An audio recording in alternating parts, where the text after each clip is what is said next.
This is BBC Two. The season of programmes marking the 50th anniversary of VJ Day begins now with the story of one man's crusade to seek independence for India during World War II. Enemy of Empire.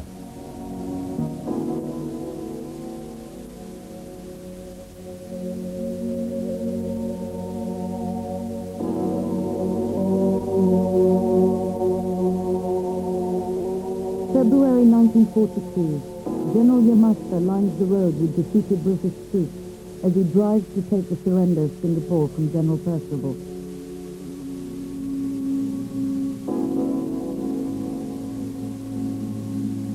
Britain's humiliation is devastating.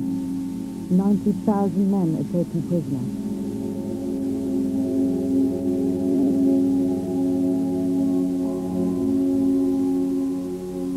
Half of them are Indians. The Japanese offered them their freedom, but they'll start a new army to fight the British. One man possesses the desire and the charisma to lead them. Subhash Chandra Bose.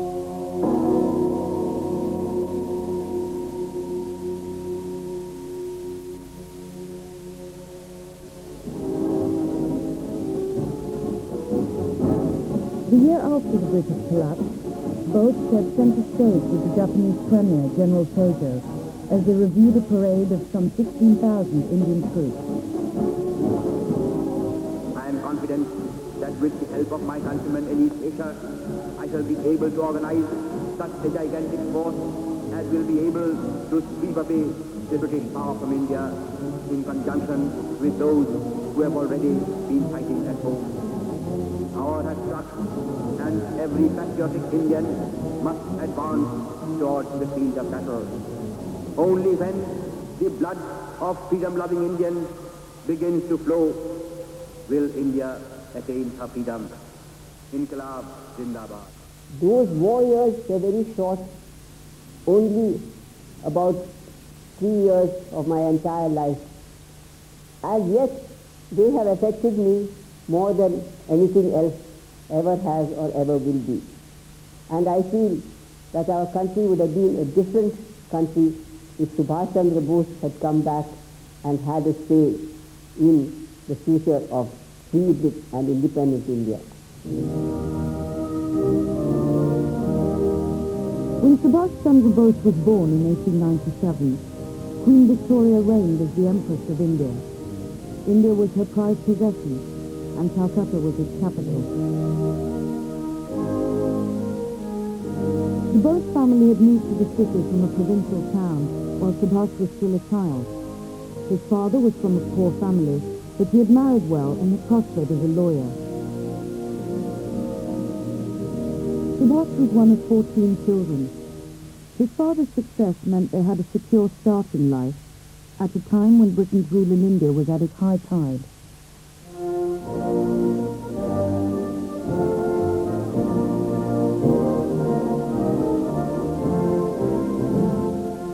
When the King Emperor George V came to Delhi, the Raj put on a lavish display of imperial ceremonies.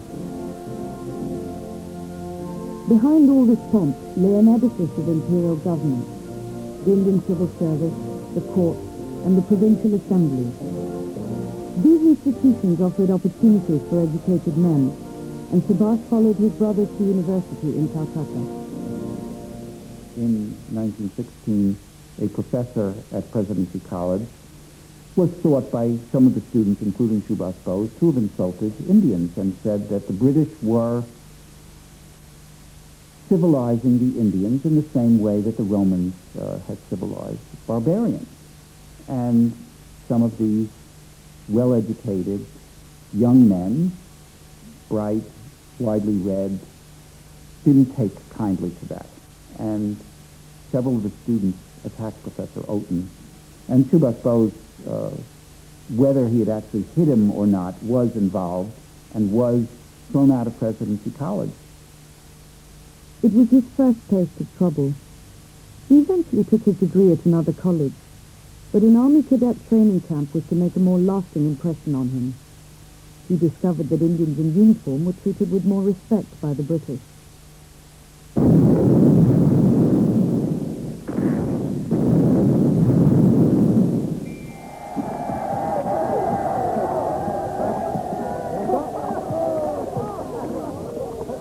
While Bose received cadet training, Indian troops had been fighting for the British in the First World War.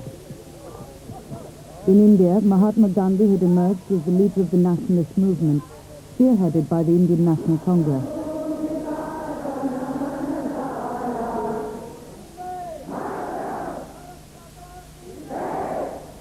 Gandhi pioneered political agitation by the masses, using non-violent non-cooperation with the British. This type of civil disobedience was in part a response to violence in British rule. In 1919, British troops had massacred 279 unarmed Indian civilians who gathered in the city of Amritsar in defiance of a ban on demonstrations. Later the same year, Subhash left India for the first time. His father sent him to Cambridge to prepare for the entrance exam for the elite Indian civil service.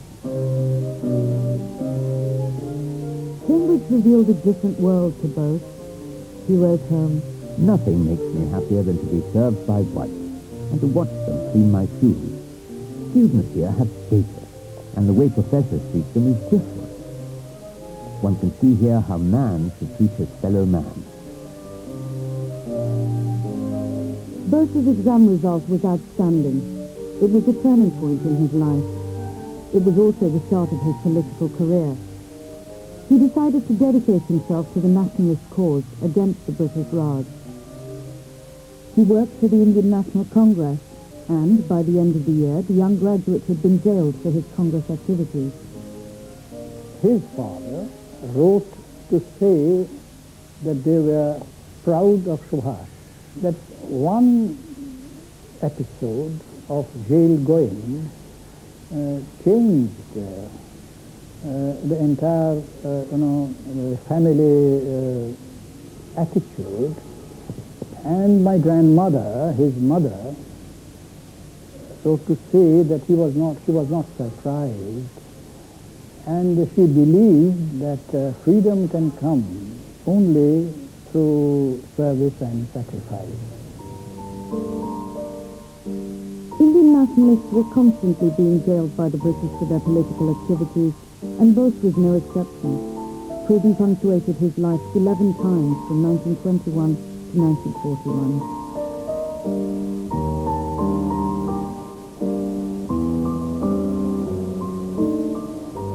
Despite the disruption of prison, Bose rose fast. At only 27, he was made head of the Calcutta Corporation. The British believed Bose used his position to fund revolutionaries. He was sent to Burma and spent 2 years in jail in Mandalay. He dubbed it the Kingdom of Dust. It seriously damaged his health, but didn't moderate his passionate nationalism. I knew of Bose because in 1928 I had gone with my mother, who was a delegate, to attend the Indian National Congress session in Calcutta. And at that time, Subhash Bose was the leader of the Congress volunteers. He didn't have any arms to give them, but he used to parade them on the Calcutta Maidan, just as any infantry regiment was paraded by the army. But this caused a lot of controversy among the old Congress leaders, and they felt that Subhash Chandra Bose was trying to militarize the Congress, which was totally in disagreement to Gandhiji's creed of non-violence.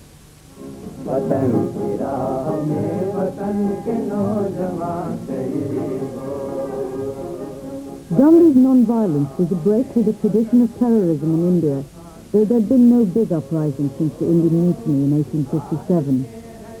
Bose felt that for Gandhi, non-violence was even more important than Indian independence. He referred to him as India's greatest man, but he was skeptical about his tactics.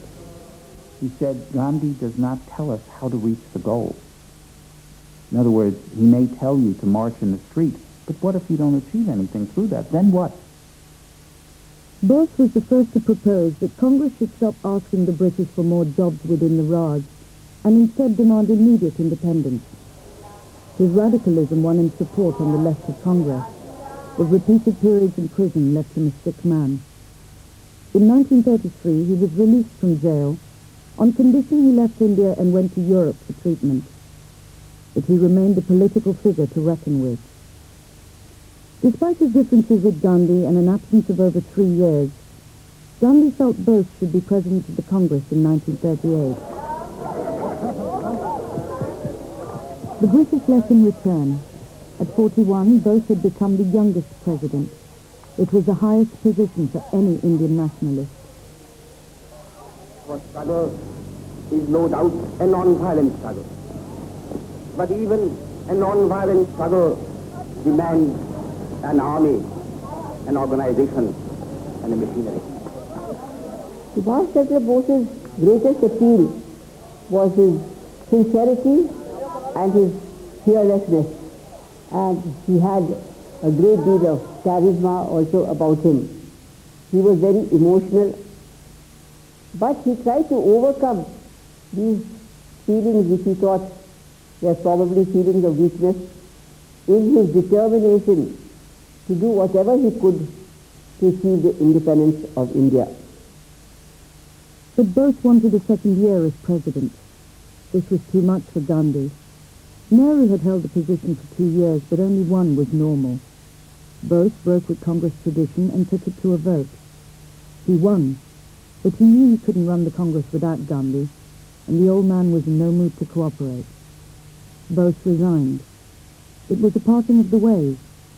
Gandhi wanted to achieve independence using non-violent agitation and negotiation. But Bose now believed the British wouldn't leave unless they were forced out, using violence if necessary. With the outbreak of war in Europe, history seemed to be on his side. As Britain declared war, the Viceroy announced India was also at war, without even the pretense of consulting the Indian people. Bose was afraid Gandhi would now compromise on the demand for full independence, so he launched a no-compromise campaign. But he was jailed again, for the 11th time, for planning an illegal demonstration in Calcutta. He went on a hunger strike and was released to his father's house in Elgin Road. There he began to plot his next steps, choosing a 20-year-old nephew to help him. This was Uncle Subhash's bedroom, where we met for nearly 5 weeks, night after night, to discuss the plan of his escape. And it was from this room that we set out on the 17th January 1941 around 1:30 a.m.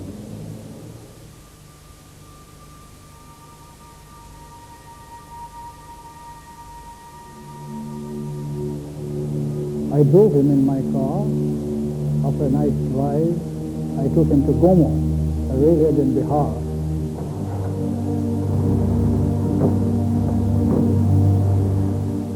From there he took the train to Delhi and Peshawar. From Peshawar he walked to Kabul. After 6 dangerous weeks there, he obtained an Italian passport and travelled under the name Mazzotta. He travelled overland to Moscow and then by air to Berlin. Bose wanted to establish a provisional government to free India. He wanted the Axis powers to recognize it, and he wanted a declaration that their victory would mean independence for India. In return, he assured the German Foreign Office in Wilhelmstrasse that an assault on India from the outside could combine with the movement inside to expel the British.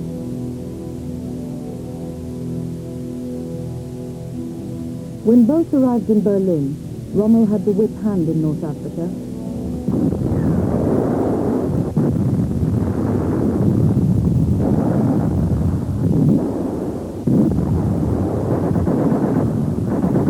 Indian troops fighting for the British in the desert were among the prisoners. Thousands of Indians were transferred to a camp in Germany. Bose dreamed of raising an Indian legion of 50,000 to advance overland with German forces and drive the British from India.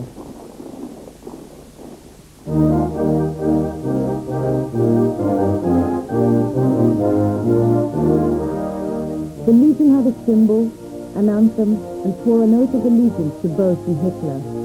But only 4,000 men joined from some 16,000 Indian prisoners. it fell far short of an army fit to invade India, and it never saw frontline action. Both also failed to make any headway with the German government. Hitler didn't think a provisional government would have much value for his foreign policy. He was extremely disillusioned very rapidly by the Germans. He spent a chunk of that time between the spring of 41 and February 1943 in Italy. He used to keep going down to Italy because Mussolini was in favor and was willing to support a tripartite recognition of the provisional government. Boris's personal life was his only consolation at this time. He'd begun a relationship with a young Austrian woman, Emily Schenkel, during his exile from India in the 30s. They'd married before he returned to India, but she had remained in Europe. Now they were reunited, and Emily gave birth to their daughter, Anita.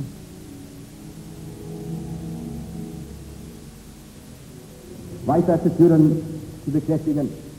Both persevered with his efforts to win diplomatic support through meetings and functions. He rallied other Indians in active territory, and they made daily broadcasts to India. But he was stalled whenever he pressed for support for Indian independence. Lang leben die Dreifachmächte und ihre Verbündeten. Lang lebe das freie Indien.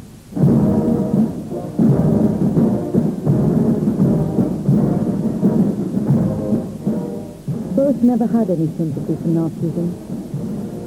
He actually advised Hitler to cut the racist passages out of his political testament, Mein Kampf.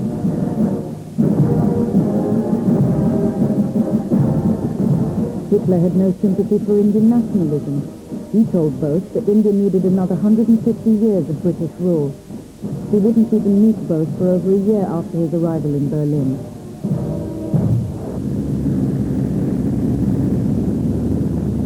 When Hitler invaded Russia, Bose knew his hopes for an overland attack on India from Germany were hopeless. It was June 1941. Bose was upset by the German invasion of the Soviet Union. He realized that the leftists in India had a very strong feeling about the Soviet Union. And in the German Foreign Office record, there is a letter from Subhas Bose to the Foreign Office officials saying, your invasion of the Soviet Union will gain you no goodwill in India. Now, how many foreign politicians in Nazi Germany, in the middle of the war, would have made that kind of protest? I mean, he was really making, insofar as he could, a protest saying this is stupid.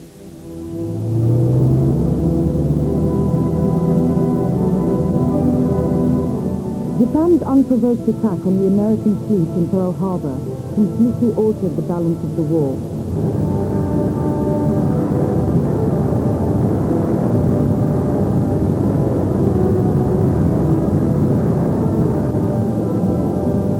Hitler's fantasy of the enduring power of the British Empire was shattered by the lightning advance of the Japanese from Malaya to Singapore.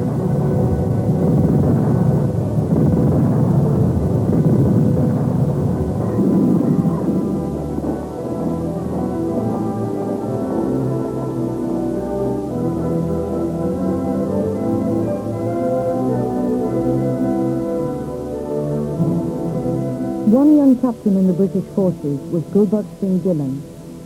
When the news came that we have to capitulate, Singapore is going to fall, there were tears in their eyes, tears in my eyes, and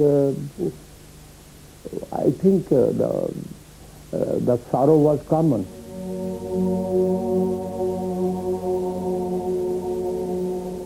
The defeat sent shockwaves through the large Indian community. Devaskar Dasan was a student living in Malaya.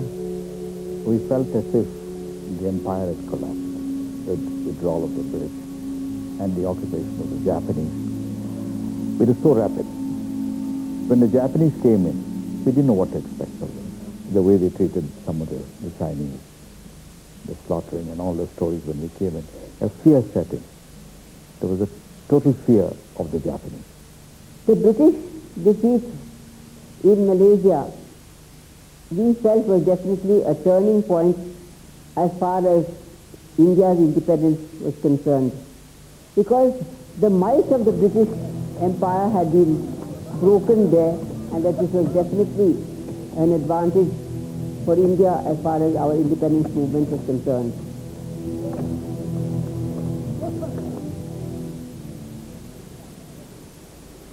Today, Colonel Dillon lives surrounded by the faces of the men who started the Indian National Army in Singapore.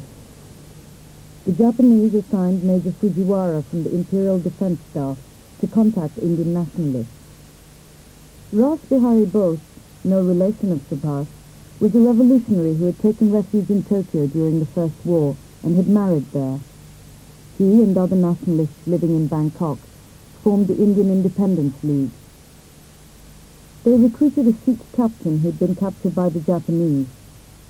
Mohan Singh was made commanding officer of the INA to be recruited from other prisoners. After the surrender, Indians were surprised that they were separated from the British and the Australians and were handed